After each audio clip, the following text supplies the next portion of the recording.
Hello everybody, कैसे हैं आप सभी लोग। This is Ankit Mishra and I welcome you all to the online platform of Amarjyoti prime. हम लोग आज यहाँ पे नेटवर्क का एक नया पार्ट पढ़ने जा रहे हैं जो कि अपना हमारा कौन सा है, ग्राफ थ्योरी। तो सबसे पहले तो मैं आपका यहाँ पे टाइटल चेंज कर देता हूँ यार, मैं 2-3 क्लास से भूल ही जाता हूँ, 2-3 क्लास से भूल जा रहा हूँ। यहाँ पे नेटवर्क क्लास में डिजिटल लिखा रहता है, डिजिटल क्लास में नेटवर्क लिखा रहता है, मैं हर बार भूल जाता हूँ, ये गलती है ना मेरी। इसको मैं कह देता हूँ नेटवर्क रिवीजन सीरीज है और हमारा जो टॉपिक है अभी का that is graph theory. Graph theory भी पढ़ लेंगे और डुअलिटी भी पढ़ लेंगे, अब दोनों पढ़ लेंगे, है ना। तो हम लोग दोनों देख लेते हैं, ग्राफ थ्योरी कॉमा डुअलिटी भी देखेंगे हम लोग यार, क्योंकि छोटा सा टॉपिक तो है, तो क्या दिक्कत है, पढ़ लेते हैं इसको भी। तो ग्राफ थ्योरी एंड डुअलिटी हम लोग यहाँ पे डिस्कस करने वाले हैं, ठीक है। तो एक बार मैं आप लोग के कमेंट्स देख लेता हूँ। अ वेरी गुड मॉर्निंग अर्पित, राहुल, अर्पिता, केशव, राघव। जल्दी से एक बार सभी लोग ऑडियो और वीडियो कंफर्म कर दो। इज इज एवरीथिंग ओके, सब कुछ क्लियर है। कंफर्म करो एक बार फटाक से, और आप लोग के अगर कंफर्मेशन आ जाए तो मैं क्लास को स्टार्ट करूँ। सभी लोग फटाक से ऑडियो और वीडियो कंफर्म कर दें, मैं इधर भी देख लेता हूँ। इधर विद्युत प्रभा ज्वाइन कर चुकी हैं। हेलो विद्युत प्रभा, कैसे हो आप? A very good morning. क्या मैं यहाँ पे प्रॉपरली ऑडिबल हूँ? एक बार कंफर्म कर दो, क्या मैं प्रॉपरली ऑडिबल हूँ? ओके, इधर पे तो मैं ऑडिबल हूँ। विद्युत प्रभा आप और कंफर्म कर दो, ऑल ओके फाइन। चलो चलो, हम लोग बिना डिले की बिना क्लास को स्टार्ट करते हैं। देखो, सबसे पहले आज हमारा जो टॉपिक है वो है यहाँ पे क्या, ग्राफ थ्योरी। सबसे पहले आप समझना कि हमारा जो टॉपिक है आज का वो है ग्राफ थ्योरी। ग्राफ थ्योरी हम क्यों पढ़ रहे हैं उसके बारे में हम अभी डिटेल में देखेंगे। सबसे पहले एक चीज आपको समझनी है, जब आप ग्राफ थ्योरी पढ़ने जाते हैं तो हमको पता होना चाहिए कि टोपोलॉजी क्या होता है। नेटवर्क टोपोलॉजी का मतलब क्या होता है? नेटवर्क टोपोलॉजी का मतलब होता है, जैसे मान लो आपके पास कोई नेटवर्क है, ऐसा नेटवर्क, जरूरी नहीं कि इस नेटवर्क ऐसा ही रहे, आप इसको तोड़ मरोड़ सकते हैं। ये V1 और R1 सीरीज में, अभी भी V1 और R1 सीरीज में, ठीक। आपका R2 बीच में था तो R2 भी ऐसे ही है। अब देखो यहाँ पे कंडक्ट मतलब जो करंट सोर्स का है वो सेप ऐसा था, लेकिन अभी मैंने सेप कैसे कर दिया, ऐसा कर दिया। तो कहने का मतलब ये है कि network topology the branch of geometry applicable to electrical circuits also, whereby bending, stretching, swapping, making circuit up and down, does not affect the circuit response. आपकी वो सर्किट रिस्पॉन्स को अफेक्ट करेगा क्या? नहीं करेगा। उसी को हम बोलते हैं नेटवर्क टोपोलॉजी। आई होप ये बात आपको क्लियर हो गई होगी। नेटवर्क टोपोलॉजी का मतलब क्या है कि आप सर्किट को तोड़ मोड़ दोगे ना, अगर यहाँ वहां आगे पीछे कर दोगे सर्किट को, तो उससे रिस्पॉन्स चेंज नहीं होगा। उसी को हम बोलते हैं क्या, network topology. Got it? Okay. अब बात करते हैं यहाँ पे हम थोड़ा सा ग्राफ के बारे में। देखो, ग्राफ क्या होता है कि आपके सर्किट का एक स्केलेटन रिप्रेजेंटेशन होता है। जैसे आपके पास ये सर्किट है, इसका यहाँ पे रेजिस्टेंस है, यहाँ पे करंट सोर्स है, यहाँ पे वोल्टेज सोर्स है ना। इसका स्केलेटन रिप्रेजेंटेशन जो होगा उसी को हम बोलते हैं ग्राफ। जैसे आपका भी एक स्केलेटन होता है ना, आपके पास अभी हाथ दिख रहे हैं, नाक आंख सब दिख रहा है, लेकिन अंदर अंदर एक स्केलेटन होगा जो आपको पूरा संभाल के रखा हुआ है, ठीक है ना। तो वो आपको एक शेप दे रहा है। तो अब स्केलेटन को हम क्या बोलते हैं, आपको ग्राफ बोलते हैं। उसको एक शेप दे रहा होगा, उसी को हम बोलते हैं ग्राफ। और ग्राफ हम कैसे बनाते हैं? ग्राफ हम ऐसे बनाते हैं कि मान लो हमारे पास दो एलिमेंट पैरेलल में, तो हम इनको लंप कर सकते हैं। वोल्टेज सोर्स को हम शॉर्ट करते हैं, करंट सोर्स को हम ओपन करते हैं, है ना। और जितने भी एलिमेंट है, चाहे वो वोल्टेज सोर्स हो, चाहे रेजिस्टेंस हो, कुछ भी हो, चाहे इंडक्टर हो, चाहे कैपेसिटर हो, सभी को हम एक थिक लाइन सेगमेंट से रिप्लेस कर देते हैं। क्या बोला मैंने, एक बार फिर से रिपीट करता हूं। मैं एक बार फिर से रिपीट करता हूं। Graph is a skeleton representation of a circuit whereby where every where every element is replaced by a simple thick line segment. जैसे देखो, रेजिस्टेंस था, उसको मैंने एक थिक लाइन सेगमेंट से रिप्लेस कर दिया। वोल्टेज सोर्स और रेजिस्टेंस बिल्कुल एक थिक लाइन सेगमेंट से मैंने रिप्लेस कर दिया।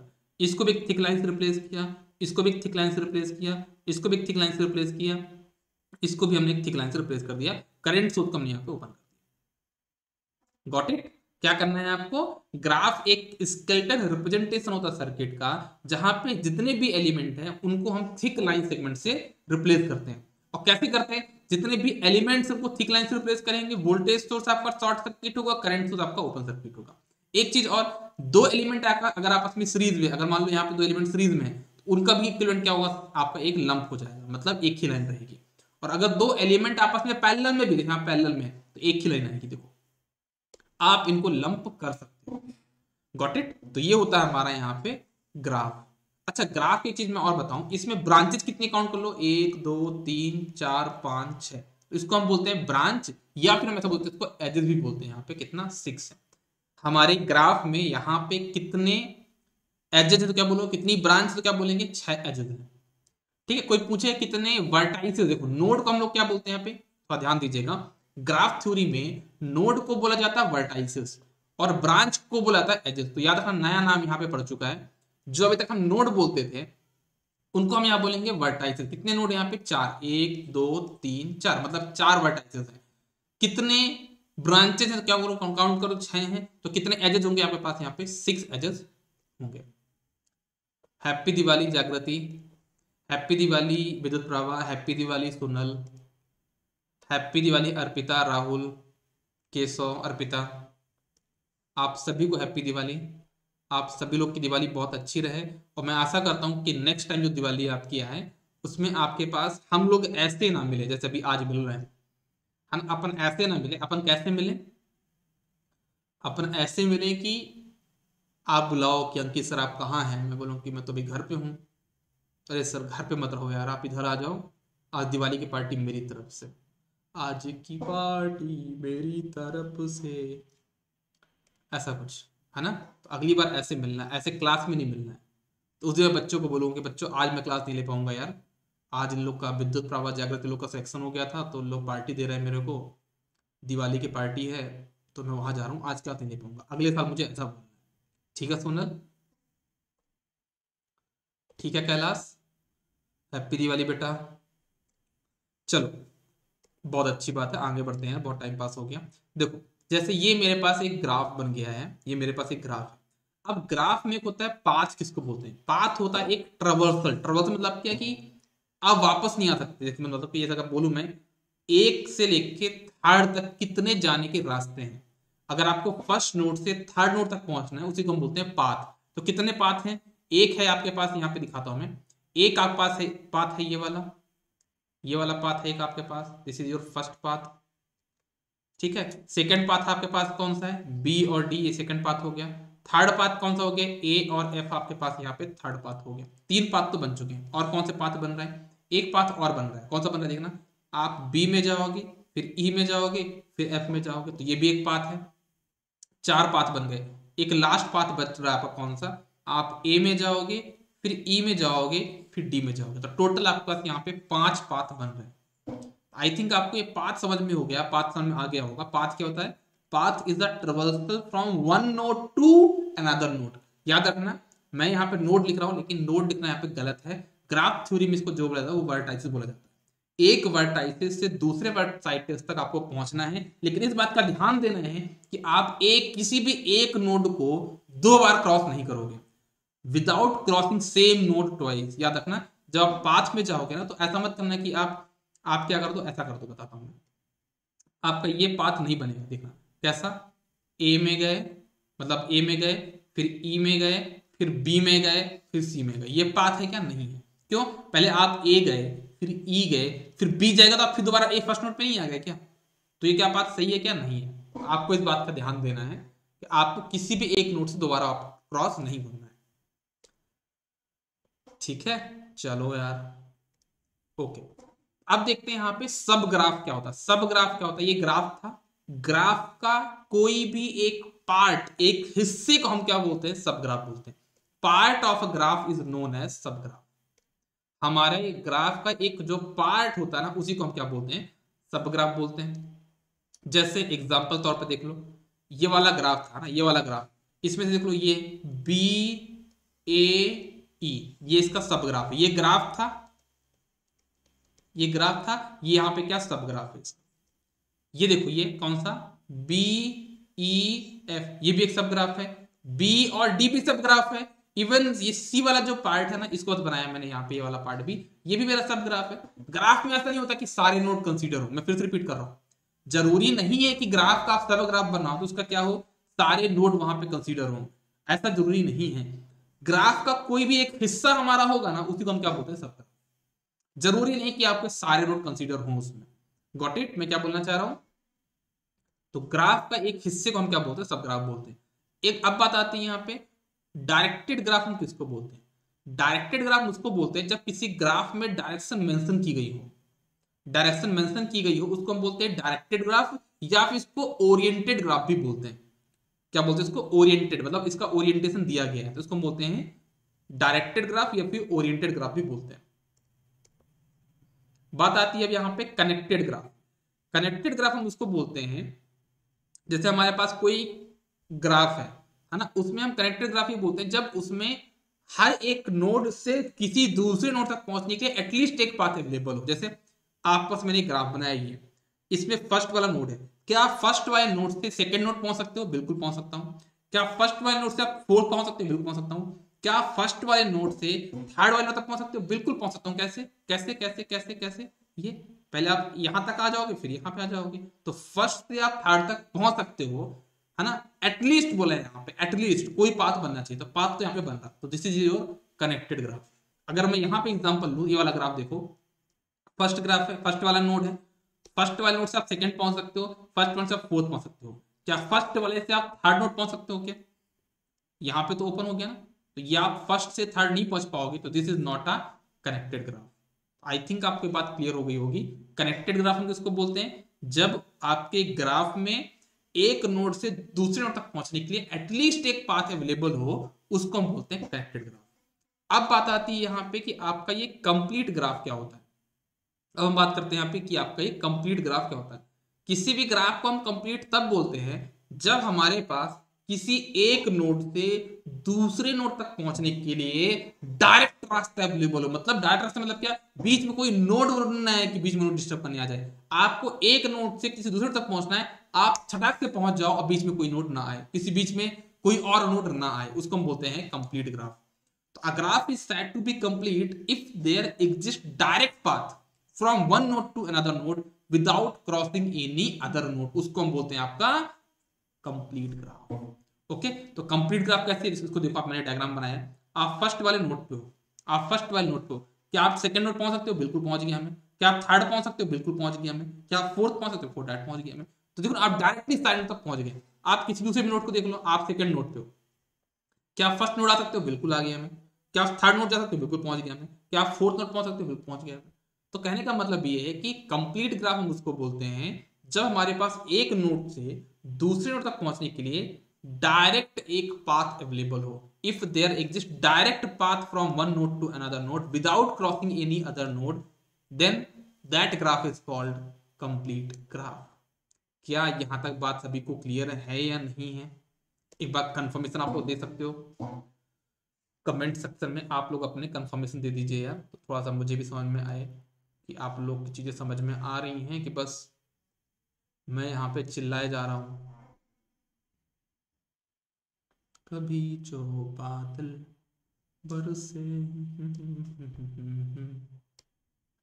चलो अब देखना, एक चीज समझ, एक क्वेश्चन बनता है यहाँ पे। क्वेश्चन ये बनता है कि अगर आपको किसी भी ग्राफ को कंप्लीट बनाना है, कंप्लीट समझ में क्या होता है कंप्लीट ग्राफ, ओके। तो अगर किसी भी ग्राफ को आपको कंप्लीट ग्राफ बनाना है तो उसमें कितनी एजेस होनी चाहिए, तो उसका फॉर्मूला आप याद रखना है NC2। अगर आपके पास 5 नोड है तो क्या बोलोगे 5 इंटू 4 डिवाइड बाय 2, कितना हो जाएगा 5 चौको 20 डिवाइड बाय 2 10। तो आपको 10 एजेस यहाँ पे लगेगी उस ग्राफ को कंप्लीट बनाने के लिए। एजेस मतलब ब्रांचेस, कितनी ब्रांचेस लगेंगी किसी भी ग्राफ को कंप्लीट बनाने के लिए, उसका फॉर्मूला आप लोग याद रखना है NC2। मैंने यहाँ पे बताया भी है, अगर 2 नोड हैं तो एक आपको एजेस लगेगी, 3 नोड हैं तो 3 एजेस लगेंगी, 4 नोड है तो 6 एजेस लगेंगी, 5 नोड है तो आपको 10 एजेस लगेंगी। तो ऐसे क्वेश्चन बनते हैं। अगर पूछूं आपसे कि आपके पास मान लीजिए 10 नोड, 10 क्या है आपके पास यहाँ पे नोड है, 10 नोड हैं, तो आपको कितनी एजेस लगेंगी, कितनी एजेस लगेंगी उस नेटवर्क को कंप्लीट बनाने के लिए, उस ग्राफ को कंप्लीट बनाने, क्या करोगे 10 गुणा 9 बटा 2,